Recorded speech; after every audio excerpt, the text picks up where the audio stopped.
ৰাজেন গোসাঁই বা ৰঞ্জিত দত্ত বিজেপিত নাথাকিলে বিজেপিৰ কি লোকচান হ'ব? এই যে কৈ আছে বিজেপিৰ মানে বৰ ঘৰত ভুইকুপ, ৰাজেন গোসাঁয়ে কেবিনেট মৰ্যাদা ত্যাগ কৰিলে, কি ডাঙৰ কথা হ'ল? ৰাজেন গোসাঁয়ে নগাঁও লোকসভা সমষ্টিৰ পৰা 4 বছৰ MP হ'ল, সাংসদ হ'ল। নগাঁও কি কৰিলে নাজানো।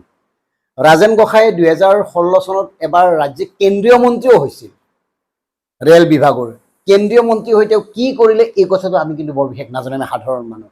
গতিকে ৰাজেন গোসাঁই 4বাৰ সাংসদ, কেন্দ্ৰীয় মন্ত্ৰী, আনহাতে শেহতীয়াভাৱে তেখেতক ডক্টৰ হিমন্ত বিশ্ব শৰ্মাই খাদ্য সুৰক্ষা আৰু যোগান বিভাগৰ অধ্যক্ষ পদ দি কেবিনেট মৰ্যাদা দিছে।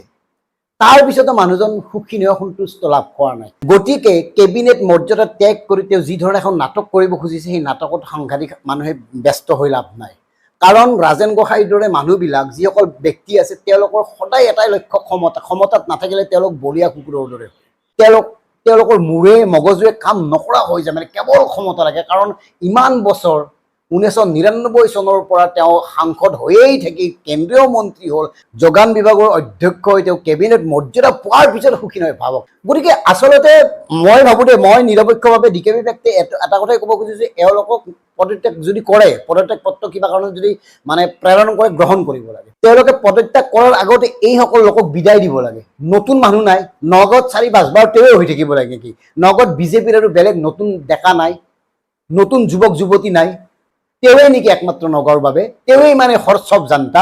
তেওঁৱে ক'ব লাগিছিল যে হ'ব দিয়া, মই 3বাৰ সাংসদ হ'লো, অমুক পালোঁ, বহুত পালোঁ, মই পাবলগীয়া একো নাই, তোমালোক অহা। কিয় ইমান ক্ষমতাৰ নিচা তোমালোকৰ? ইমান ক্ষমতাৰ লোলুপ, মানে দৃষ্টি ক্ষমতাৰ প্ৰতি তোমালোকৰ ইমান খকুৱা? নাপায়, হ'বলৈ নাপায়।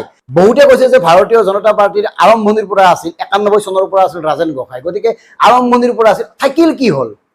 এখন ঘৰত মাক দেউতাকেও যেতিয়া ল'ৰা ছোৱালী ডাঙৰ দীঘল হয়, ল'ৰা ছোৱালীৰ হাতত সকলোবোৰ এৰি দিয়ে। আৰু ৰাজনীতি কি?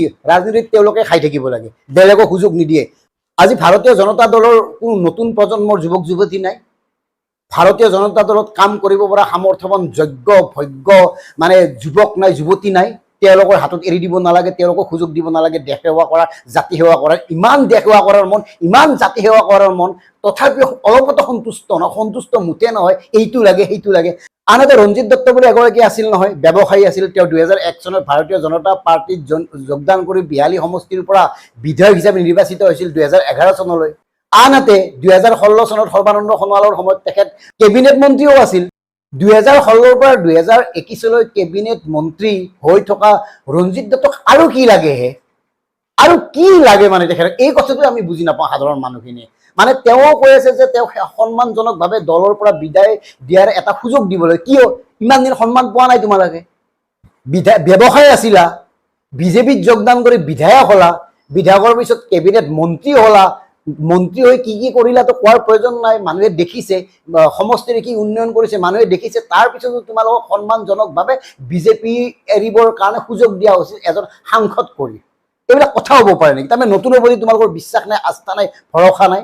মানে নতুন ল'ৰাবোৰ ল'ৰাই নহয়, নতুন যুৱক যুৱতীবোৰৰ কোনো কামেই নাই নেকি? তোমালোকে নেকি পৈতৃক সম্পত্তি কৰিয়েই থাকিবা, দেশ সেৱা, জাতি সেৱা?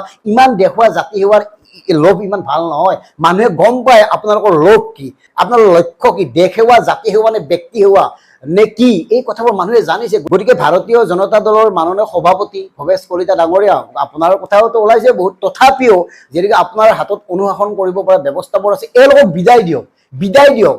কি আপোনালোকৰ চৰকাৰে কি কৰিছে মই নকওঁ, সেইবিলাক বহুত কৈছোঁ, DKB ব্যক্তিয়ে গালিও খাইছোঁ।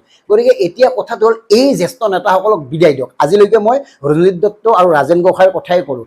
এনেকৈ প্ৰতিটো দলৰ যিসকলে জাতি সেৱাৰ নামত, দেশ সেৱাৰ নামত সুদীৰ্ঘদিন ৰাজনীতি কৰিয়ে আছে, বিধায়ক হৈয়ে আছে, কেবিনেট মন্ত্ৰী হৈয়ে আছে, তথাপিও হেঁপাহ পলোৱা নাই তেনেকুৱা মন্ত্ৰী, বিধায়ক, তেনেকুৱা ৰাজনৈতিক নেতাৰ তালিকা সাধাৰণ দৰ্শকৰ সন্মুখত আমি তুলি ধৰিম। আৰু সাধাৰণ দৰ্শকে এইবাৰ সিদ্ধান্ত ল'ব, এওঁলোকক দিবনে এওঁলোকৰ ঠাইত নতুন পুৰুষক সুবিধা দিব।